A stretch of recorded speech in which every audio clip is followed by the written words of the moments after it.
Good day, Ma'am Agnes. By the way, this is my fourth activity in Philippine contemporary issues. Direction, watch and review the recent proclamation rallies of the presidentiables. Differentiate and make your comments, observations regarding their strategies, their preparations, and if you are to run in politics in the future, who would you want to emulate? These are the candidates for President of the Philippines. Number 1 is Co Moreno Dumagoso. In his campaign, he stated that he will institute a decisive government whose main focus is the welfare of the people and the upliftment of the poor, as well as fight corruption and criminality while observing due process and the rule of law. Citing also his experience growing up in poverty, the Action Democratico Standard Bearer said he understands the plight of the masses and pointed out that his 23 years in public service as a local government official were spent looking for ways to uplift the lives of the people from poverty and bridge the gap between the rich and the poor like what he did in Manila. Moreno also assured that all teachers and students would be given tablets and computers with free bandwidth to ensure that their education will continue despite the pandemic. Second, Manny Pacquiao. In his campaign also he states Pacquiao's candidacy includes promises to jail corrupt officials. He says the current close relationship with China and strives to provide free housing to 1.9 million poor families. However, at the time of his registration as a candidate, he stated, "My priority is to resolve the pandemic so we can drive the economy to recovery." Third, Lini Robredo. In her campaign with his team, they unveiled a tagline which is Gobyernong Tapat Angat Buhay Lahat. This slogan was made to reflect their platform which implied a good governance and transparency. She plans also to focus on providing assistance to small businesses and strengthen local industries. Tertiary hospital will be built in every region in province, while proper support and benefits will be given to frontliners. Barangay health units will be provided with adequate supplies. Ms. Robredo also plans to raise the education budget to at least 6% of the gross domestic product or GDP to implement better learning programs and provide higher pay for teachers.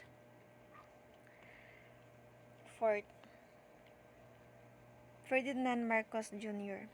In his campaign, he presented himself as a unifying leader who will get the Philippines out of a pandemic rut. Presidential aspirant Ferdinand Bongbong Marcos Jr. is pushing for higher budget for healthcare and medical research as a part of his recovery plans. His platforms includes also educational system, agricultural aspects, economic prosperity, military duties or forces, and health. Sixth, Panfilo Lacson. Panfilo Lacson, he said in his campaign, promoting transparency and stopping corruption will be his priority should he be elected. He said he would do this by enforcing discipline in the bureaucracy.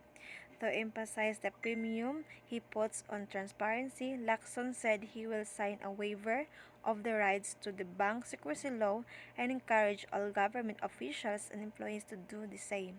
This act of leadership by example will set the pro-transparency and anti-corruption tone for his administration. Lacson likewise vowed to undertake a massive internal cleansing of the bureaucracy, going first after those with pending cases involving corruption and negligence. He stressed as well a Filipino First policy granting incentives to local industries for prioritizing local production and labor. The Filipino First policy extends to the agriculture sector and food security to protect Filipino farmers and fishermen. Lacson said it is unacceptable that the Philippines imports fish and vegetables that Filipino farmers are producing. If I run in politics in the future, I would want to emulate Ferdinand Marcos Jr. I choose him because he has the biggest potential to become a leader. He has not only the skills of a leader but also he has the knowledge and braveness. Accordingly, he was judged and discriminated by so many people due to corruption under his father's administration. But against all of hatreds, barriers, and judgments, he still hopeful and persevered to the next Marcos, who will become the new president of the Philippines and eventually lead the nation. Additionally, Ferdinand Marcos Jr. doesn't even judge and discriminate other candidates just to be on top of the line. He doesn't even compare himself to other candidates who also run for president. And I could see that he imposed platforms which serves as the key to country's development. Hence, I really admire his passion, his ability to lead, his unique ways, knowledge, braveness, and being respectful towards others, fellow candidates. And that's why I want to emulate him as if I enter politics and run in the future. That's all, Ma'am Agnes. Thank you.